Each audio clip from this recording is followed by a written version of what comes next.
I think the hardest part of that episode was wearing a three-piece suit in the middle of summer in Toronto. That's really like humid. I'm a sweater.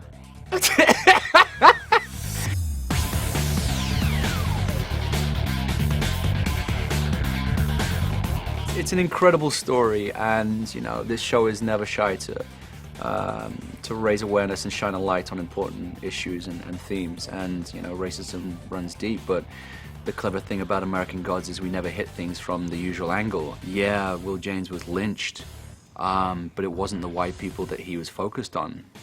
During that time, it was the black faces, and we kind of investigate that story. And Rodney Barnes, Sally Richardson, and Orlando Jones did a fantastic job of really bringing together a script that they worked amongst themselves to tell a powerful story that I hope we were able to get across. Mentally, it really is a dark, intense episode.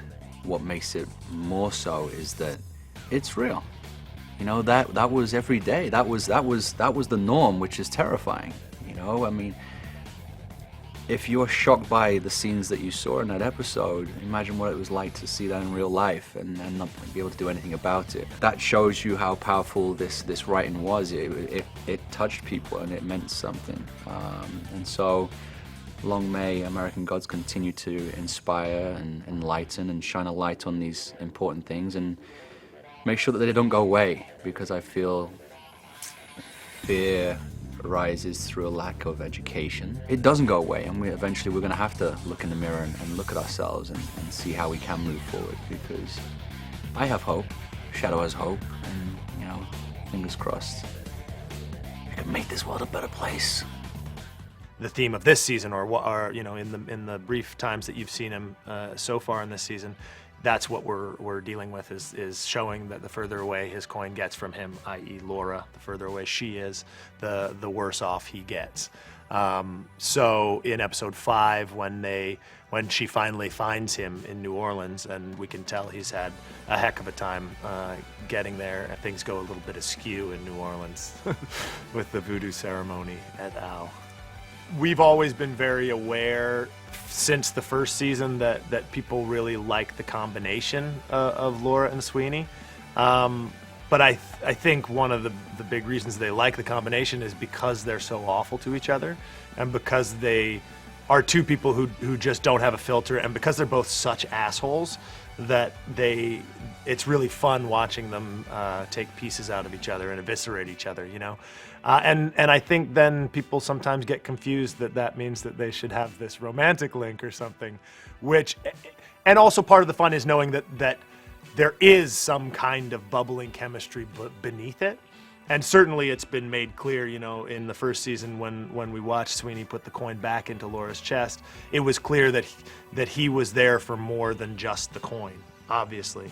But I think after episode 5, when Baron Samedi said, you know, I deal in truth and you will give me truth, and then her truth became a fling in the hay naked with Sweeney, I think it's clear that there's more to it between them from her side as well.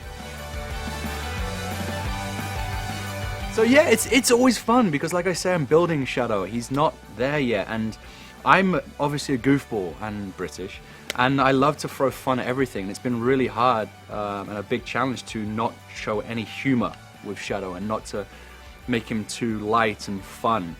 He has to earn that personality, and the only ways I can kind of let that light shine through is by those moments where he goes into the ex-con. He goes into those charismatic tricks where he's trying to fool someone and play someone. And so with the Lou Reed jacket, you kind of see a nice little double act with Wednesday. I think that was one of my favorite dynamics in season 1, was when Shadow and Wednesday were just in the car chatting, and seeing those two just go at it. And season 2, the friction's there, so it's not quite as close.